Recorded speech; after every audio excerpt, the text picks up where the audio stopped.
stop the work. Your crews, Kareem Adim is here. Kareem gets a lot of credit here. They stayed on the job.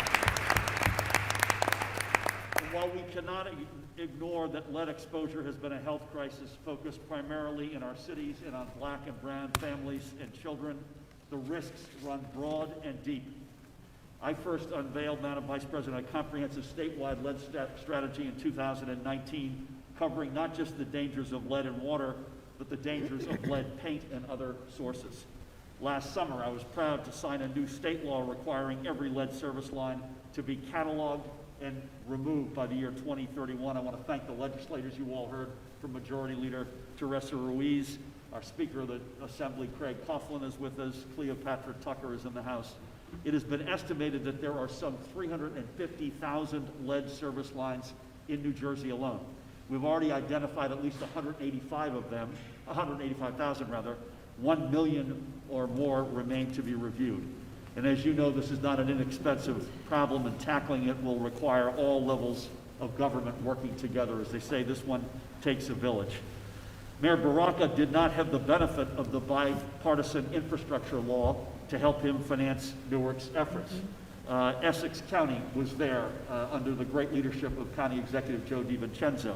The New Jersey Department of Environmental Protection under the great leadership of Commissioner Sean LaTourette each stepped up to provide essential funding. So the nearly $170 million bipartisan infrastructure law is delivering to our state now, specifically for water infrastructure improvements. This year alone, it could not be more perfectly timed. I don't know where we'd be with our extraordinary congressional delegation. Both of our great senators are here, Senator Bob Menendez, Senator Cory Booker, two outstanding members of the House, Chairman Frank Pallone and Congressman Donald Payne. So thank you, gentlemen, and your colleagues. And through our water infrastructure investment plan, we will leverage this federal investment and ensure that funding reaches underserved communities. So, Madam Vice President, Administrator, I am honored that you have come to New Jersey to highlight this critical aspect of the law and the partnerships it will foster. We would not be here if not for your efforts and those of President Biden and the work of our entire congressional delegation. So on behalf of our state and the great city of Newark and its families and our nation, I thank you both, and I thank President Biden for all of your leadership and partnership. God bless you, and again, great to have you here. Thank you. Thank you. Thank you, Governor Murphy, and it is wonderful to be back in New Jersey, the home state of my husband, and a place where I've spent a good amount of time over many years. I want to thank you, Governor, for your role of leadership. You and I talked when you greeted me on the tarmac, but your signature on legislation to remove all lead pipes from New Jersey over the course of 10 years, which is a relatively short amount of time, given how long this issue has been an issue, is extraordinary and is part of the role model of how we are looking at what we can do as a nation. So thank you for the warm welcome always. Mayor, I thank you. Newark, New Jersey is such an important place in our country for so many reasons, in terms of its history, in terms of its vitality, in terms of its contribution to who we are as a nation. And this has been a long-standing issue, and you came in, cut through red tape, made this a high priority, and have now made it such a role model that for the administrator and I, who have taken to a road show to talk about the importance of removing lead from pipes and paint, we came here at the beginning of this tour to highlight what you have accomplished here in Newark as an example and a role model of what cities around our country are capable of doing. I thank you for that. Thank you. I thank you for that. Thank you.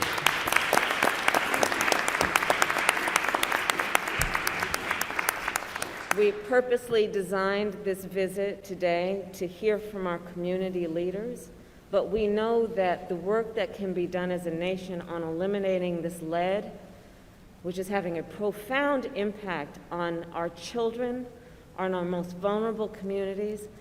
We came here because these are community leaders who are also role models for the nation, where we have met many community leaders, Administrator, around the country, who have been the voice of conscience with clear purpose and commitment and courage to propel this issue in a way that we would act, and act in a way that was not incremental, but about achieving what we know is possible, which is to get rid of this problem.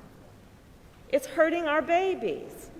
Over half of the children of our nation who are under the age of 6 are at risk on this issue.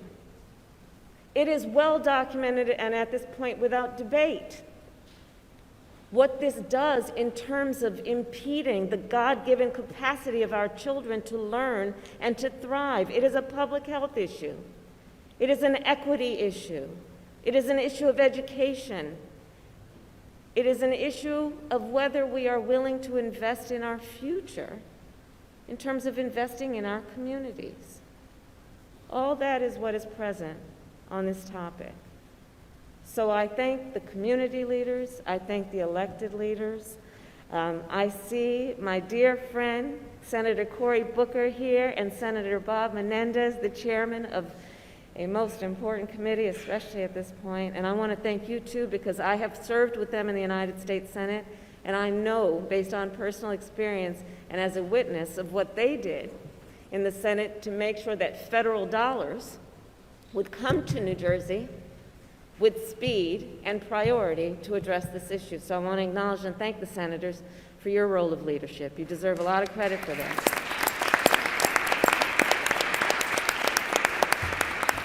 Chairman Pallone, Congressman Donald Payne, we have talked about all these issues so many times. You are incredible advocates for this state, for this district, for the districts you represent. And I appreciate you always reminding the President and me of what is at stake on the ground on this and so many other issues. So thank you for that. And again, I want to thank the community members. We'll get into a more in-depth conversation. I'm about to pass the microphone over to the administrator, but I cannot tell you enough how important your roles of leadership have been to remind community leaders around the country that when you speak up, often with great frustration, but with great purpose and courage, it matters and it makes a difference. You all are role models for community leaders around the country who may have, through their frustration and pain with this issue, have thought that and wondered whether it makes a difference. You all are proof that it makes a difference. It makes a difference. So I thank you for that. And with that, I will now pass the mic over to the administrator of the Environmental and Protection Agency for all of his work in pushing this through our administration. Michael Regan.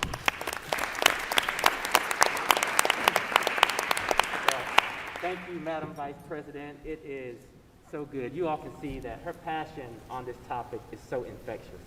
And I'm lucky enough to get a chance to travel the country and talk about this issue with someone who has a long-standing history of fighting for justice and equity. So thank you for your leadership, Madam Vice President. Governor Murphy, it's always good to see you. Congratulations on a hard-fought victory. We know that this state has a champion, not only just for the environment, for public health as well. Mayor Baraka, thank you, sir, for having us back. You know, if it was your goal to hide, you've blown through that, because we're going to take this and we're going to promote this all over this country. This is exactly what the President and the Vice President envisioned when we focused on lead pipes removal. To our congressional leaders, Senator Booker, my good friend, until he just said he wanted to charge me New Jersey tax because I come too much. Senator Menendez, our good friend Chairman Malone, Congressman Payne, thank you all so much for joining us, and thank you for your efforts.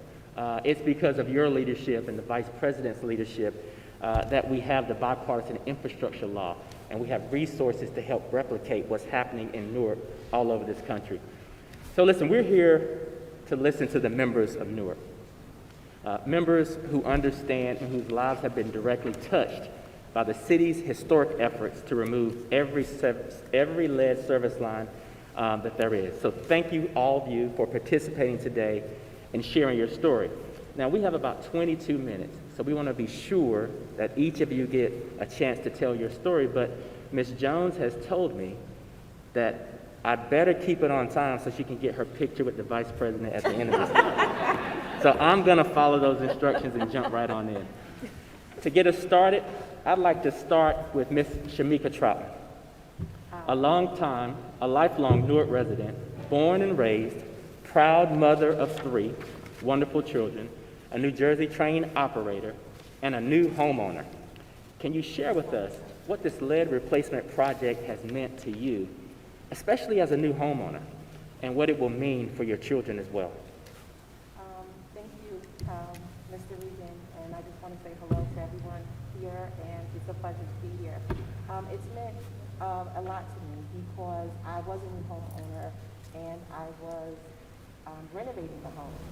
And as a new homeowner, you are inundated with so much. Lean into the mic. Let's make sure her microphone is on. Or if not, you can use mine. Here, use this. Okay. There you go. Thank you. Hello? Problem Okay. solved. All right, awesome. Can I get closer? Yeah. Okay. I was just saying that it really meant a lot to me. It was really one less thing that I had to worry about as a new homeowner. It's a plethora of information that you're receiving just being a new homeowner. I was renovating the home at the time, so that was one less thing that I had to worry about. So I'm very grateful to our mayor, Ras Baraka, for getting the lead eradicated in our city. And as a new homeowner, you have so many different things to worry about. So having this process in place, like the city implemented a process from signing up for, the lead removal, getting the lead pipe out of the home, and also the contractors. They took care of everything. So as a new homeowner, that was one less thing that I had to worry about because I'm worrying about the roof and the, plumbing and electrical and everything like that. So it was definitely a burden, one less thing for me to worry about that I didn't have to do, and the city covered that. Also, it gave accountability. So, when you're having work done in your home, sometimes it's hard to find, contractors that are, reputable.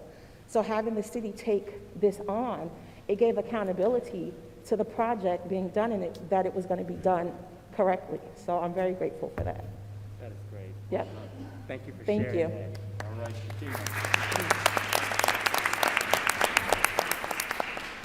Okay, no problem. What I would like to point out in terms of Ms. Troutman's story is one of the things that we purposely designed in the bipartisan infrastructure law with the leadership of the congressional members who are here is that for too long on this issue, homeowners or even renters have had to suffer the burden of, for that part of the service line or pipe that's on their property, that they'd have to foot the bill. Thousands and thousands of dollars, right? While people are trying to get through the end of the month. And so what we purposely designed in the infrastructure law is that because of the help of our congressional leaders who said that we got to get these federal dollars to the states and to the agencies, that the homeowner would not have to bear that burden. But it's also about putting in place, Mayor, the infrastructure at the local level so that the homeowner, to your point, doesn't have to worry about it in terms of finding a contractor. And this is where LIUNA and our partnership with our friends and the leaders in organized labor and those who've been doing the training and doing the work have all these highly skilled contractors and workers who can do the work in partnership with local government. So the homeowner does not have to worry. And that's the theme. You should not have to worry about that. So thank you. All right. Well, thank you all for that. And now we're going to turn to Ms. Jones, another native of Newark, mother of 4 children and a grandmother of 3. I understand that your block was one of the first to be serviced. Can you tell us a little bit about your story and about that process? Yes, good morning. It's Good an honor to morning. be here amongst everyone this morning. I'm glad my vote counted, and Madam Vice President. Good morning. Good morning. Like Mr. Reagan was saying, my home was one of the first ones when they started the project. In the beginning, it was a little hookup, but we came out. We talked to the people. They came out. When they came in our house, the pipes was like leaking. They came back and fixed it. They didn't give us no hard time. My granddaughter, she was like a little concerned because they were saying that lead was in the water in school. So I assured her that Newark is working on it. They're gonna fix the problem. You should be good.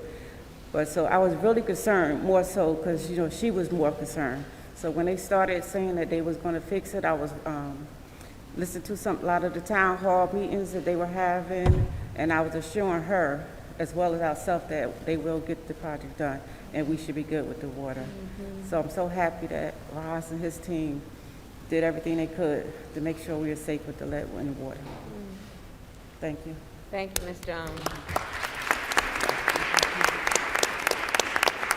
And Ms. Jones' story, and thank you for sharing it, is about how it affects multiple generations within one household. Right. For you as a grandmother, and your grandbabies worrying about whether they could actually drink water from the tap, or would they be healthy, especially during their formative years, their years of critical development. So thank you for sharing that story. You're welcome. Thank you. Well, thank you, Ms. Jones. And now we'll turn to Ms. Amanda Gentle. You've been with the veteran-owned Newark-based engineering firm Roman E&G for 14 years and serve as a project manager in the company's water division.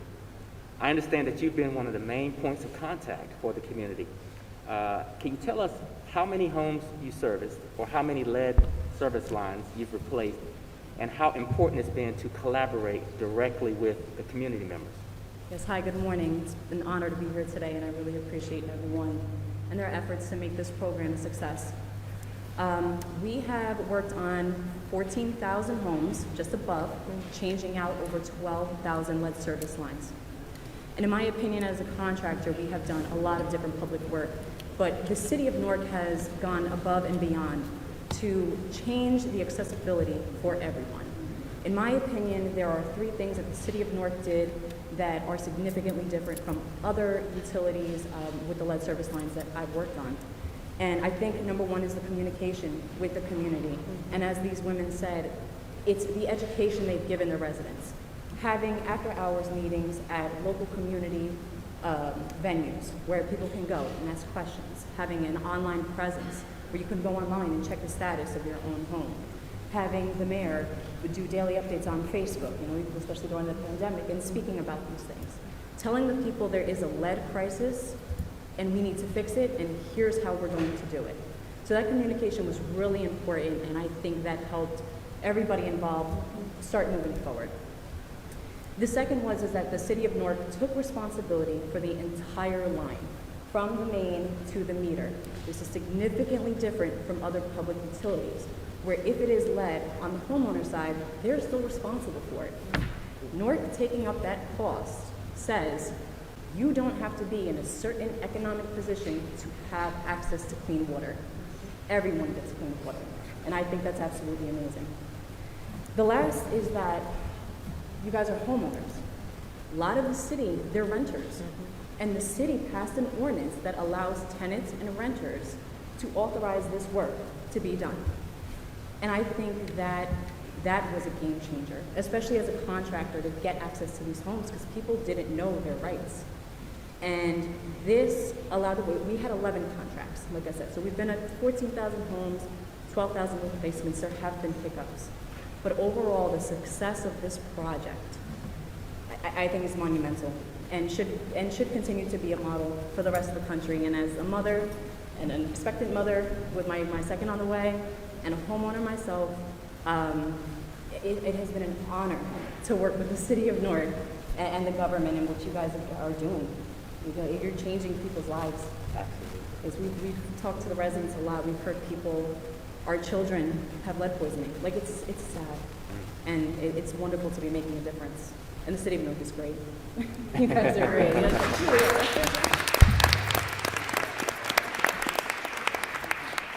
Well, one of the aspects of the many that you have highlighted is the importance of the communication between government leaders, elected leaders, and the community, because for too long on this issue, community members have had to almost silently suffer without an acknowledgement of the seriousness of the issue, without an acknowledgement of the fact that it has reached crisis proportions, and without acknowledgement then of the need with a sense of urgency to fix the issue.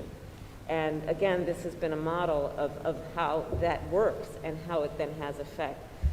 The other piece that you pointed out that bears repeating is the equity issue here. Because lead pipes do exist in high-income communities. But in high-income communities, they have the income to fix it. Which means that whether it gets fixed or not might be a function of how much money you have. And that, of course, is not right. So that's why this issue also has to be addressed in the way that you've done so well here, and thank you for that. Yes, thank you. Well, thank you, Ms. Gentle. And now I'd like to turn it over to Mr. Paulo Peralta, a member of LIUNA and a Newark resident who worked directly on the lead service line replacement.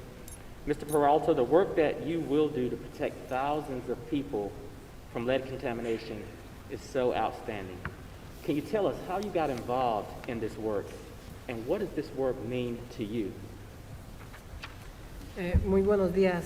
Good morning, everyone. Agradezco primeramente a Dios, I want to thank God every day a las autoridades del estado de New Jersey for the government of New Jersey y a la vicepresidenta de los Estados and Unidos. Madam President, Vice Eh, President.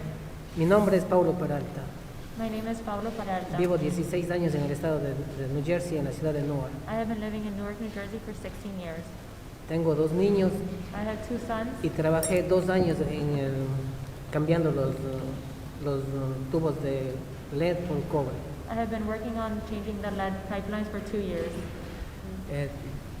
Comenzamos trabajando con el cambio de las tuberías gracias al mayor Baraja, que nos dio la oportunidad a los residentes de Newark para hacer el trabajo. We started working on the pipelines. Thank you for Mayor Baraka that we started working on the pipelines. We started during COVID. Comenzamos a trabajar muy fuerte en el invierno haciendo el cambio de los pipes y las familias estaban muy contentas porque era un cambio de las tuberías gratis que estaba haciendo la ciudad. We started working on the pipelines during winter, and most of the families were so grateful that we started working on them. Además de que era algo que no tenía costo, era algo muy interesante, era muy importante para la salud de toda la comunidad. Even though we started on the pipelines, it was something that was free for the community, and like I said, they were very grateful.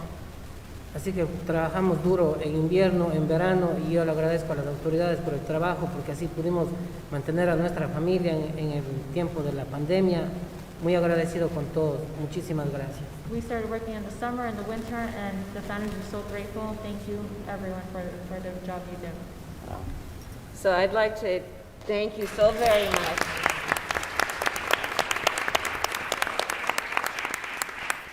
Mr. Peralta, because this is clearly a table of real leaders and role models, and you are, of course, a real role model for the importance of this work, but also the significance of the training and the skills development that happens in our labor unions, in LIUNA in particular. In fact, with LIUNA, we, with your union, announced this plan, the Biden-Harris Lead Pipe and Paint Action Plan, in December. In fact, you all may know the Secretary of Labor, Marty Walsh, is a very proud member of your union. And even in January, the administrator and I were in Milwaukee meeting with workers there to see the extraordinary training and skills that are required to do this work, and how with the federal investment in a commitment to getting rid of this issue over a short period of time nationally, it's also about jobs development. And to get the jobs done, it means investment in job training. It means investment in upgrading the skills of our workforce and partnering with our labor unions, who are some of the best equipped, traditionally, historically, and currently, to create the apprenticeships that develop the skills that are necessary to do this work. Thank you, Mr. Peralta. Thank you.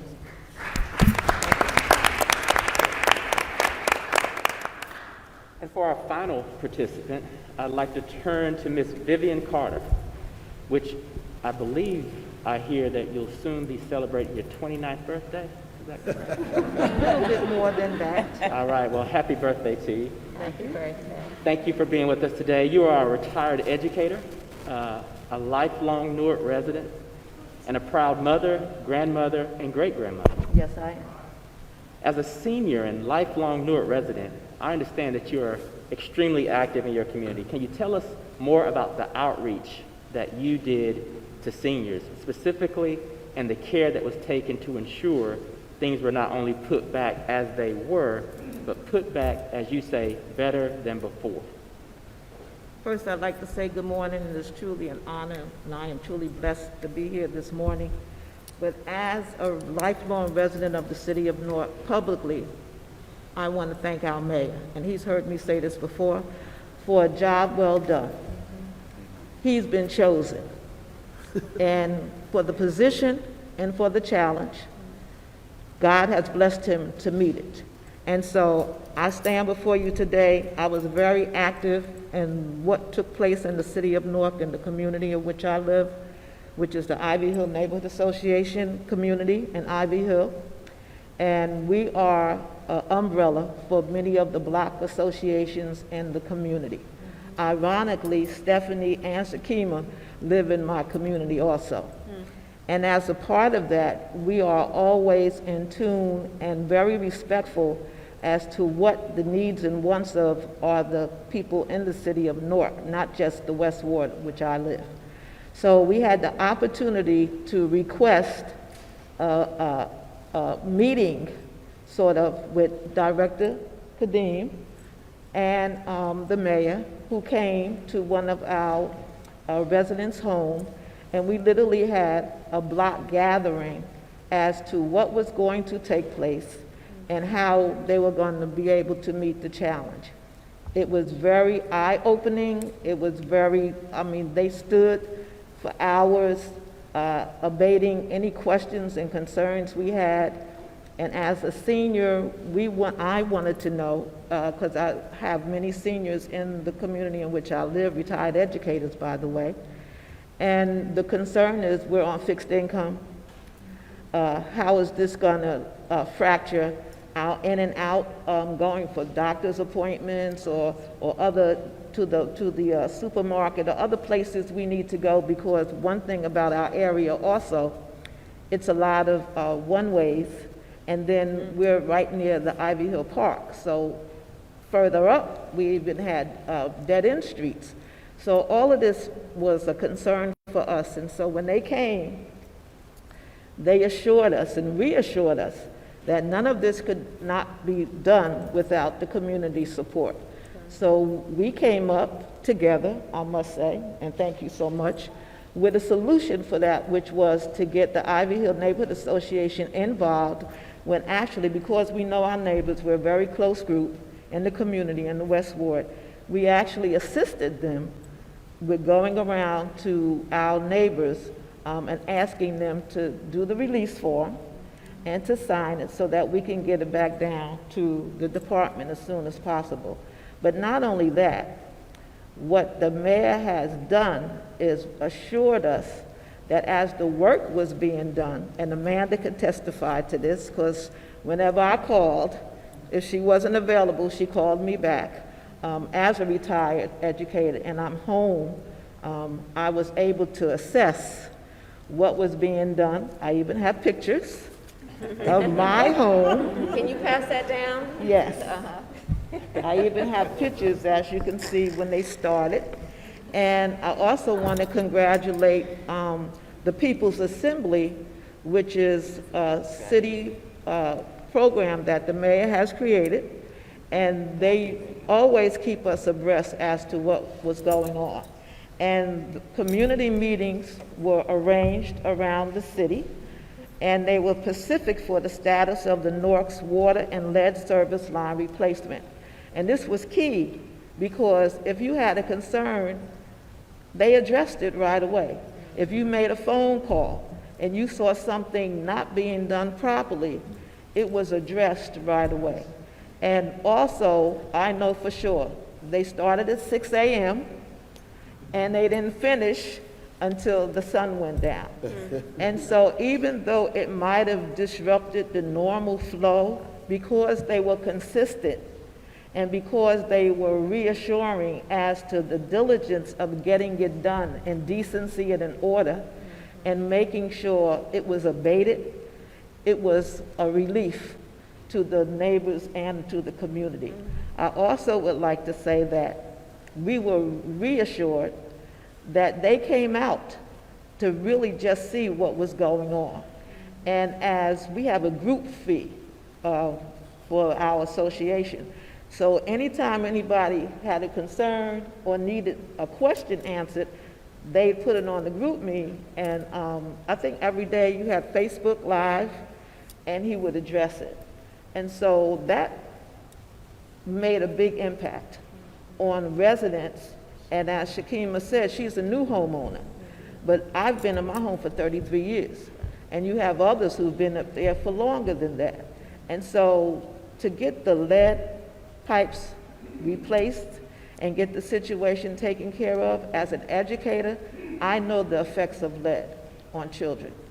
And for us to now be reassured that we as residents in the city of Newark, and my home is a family home, so there's always a generation that's there, that we don't have to worry about any more toxic lead affecting the lives of generations now and those yet to come.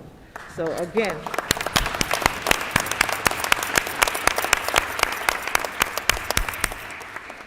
So thank you.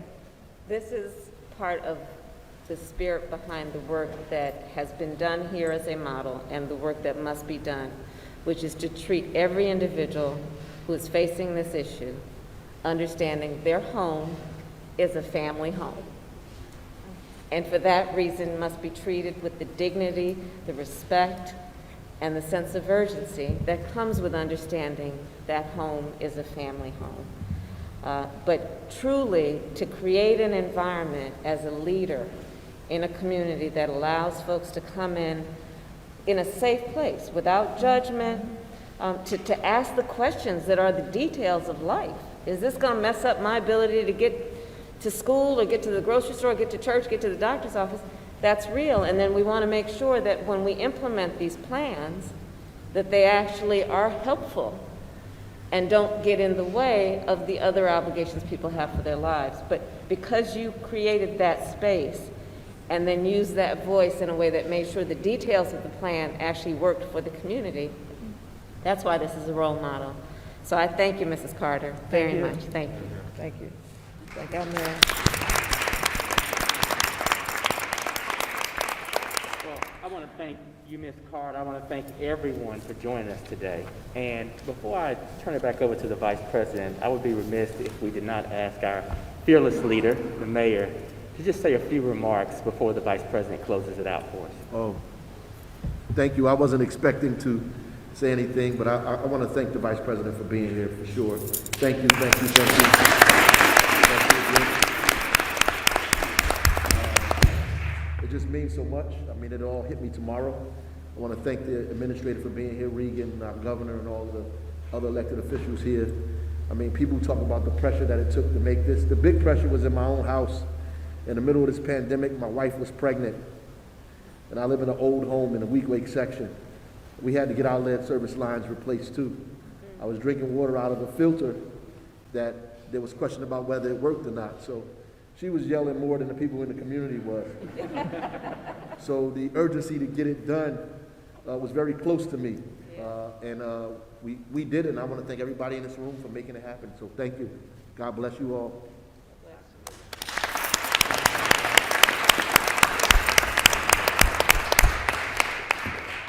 Vice President, you want to take us home?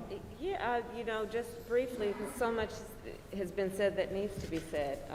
This is about a matter of great urgency, and obviously, a matter that is about our children and investing in their health and well-being. So that makes this a public health issue, a public health crisis, dare I say.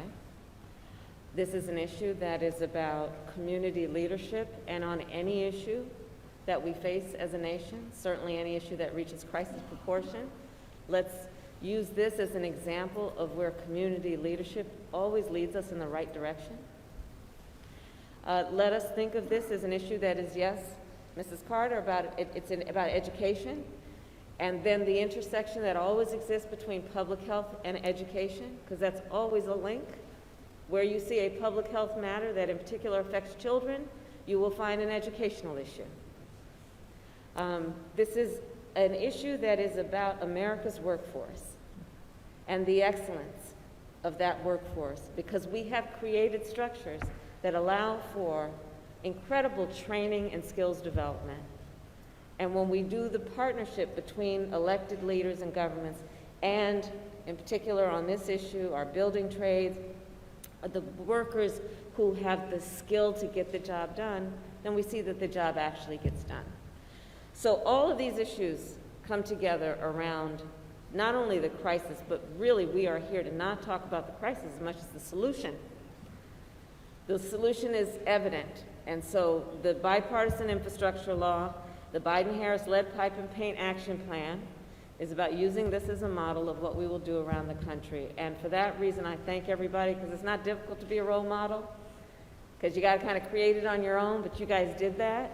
And now other cities and other families and children around our country will benefit from the work you did right here. So thank you all. Governor, again, thank you for the warm welcome. Mayor, thank you for your extraordinary leadership. To the members of Congress, the senators, the Congress members, I thank you all.